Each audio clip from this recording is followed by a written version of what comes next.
Bienvenue sur Toutes sortes d'histoires TV, la chaîne où les émotions parlent plus fort que les mots.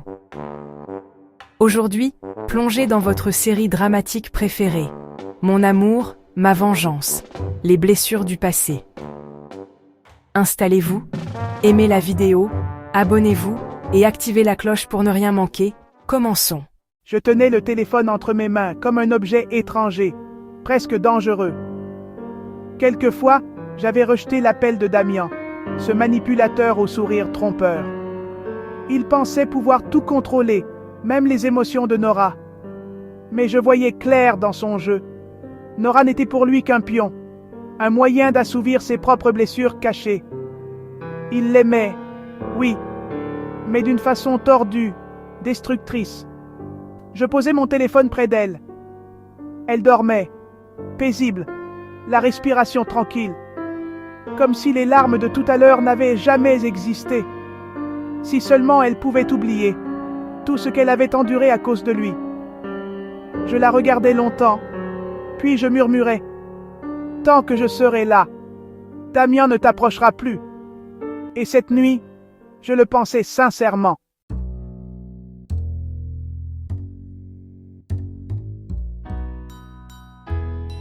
Je descendis de la voiture, la fatigue accrochée à mes épaules. La journée avait été très longue. Trop longue. Mais ce qui pesait le plus souvent, ce n'était pas le travail, ni les problèmes d'affaires. C'était elle, Nora. Son regard brisé, son silence au téléphone, son absence. Je n'arrivais pas à m'en défaire. Chaque seconde sans elle me renvoyait à ma propre faute. Je franchis la porte du manoir, le cœur lourd. Le silence m'accueillit comme un avertissement. Puis, derrière moi, une voix familière, froide, autoritaire.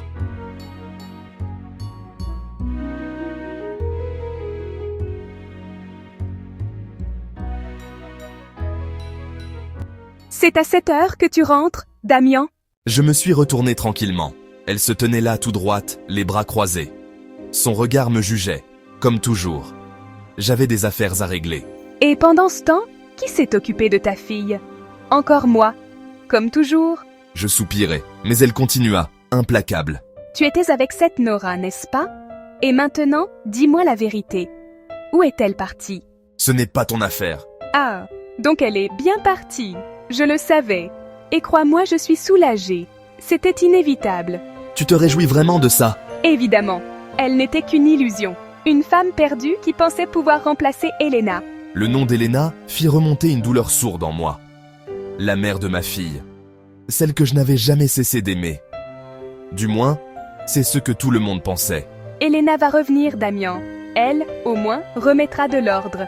Et toi, tu arrêteras de jouer au sauveur. Je restais silencieux. Les mots me manquaient. Et quand elle passa près de moi, avec ce sourire satisfait, je sentis la colère me brûler la poitrine. Mais je ne dis rien. Je montais les escaliers. Un bruit. Je m'arrêtais devant la chambre de Mia, ma fille. Elle dormait, paisible, innocente. Je refermais doucement la porte. Puis, je tournais la poignée de ma propre chambre. Et là, je restais figé.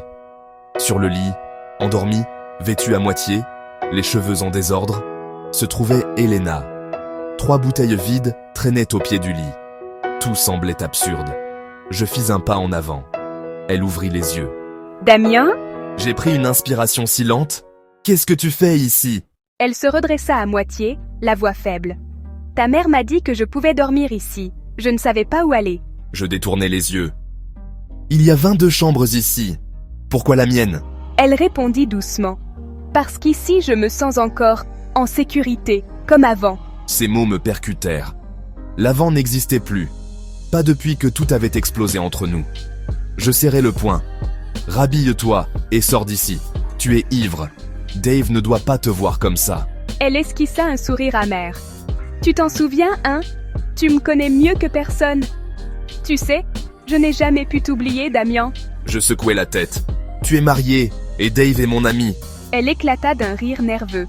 Ton ami? Toi, tu m'as laissé seul le jour où j'ai accouché.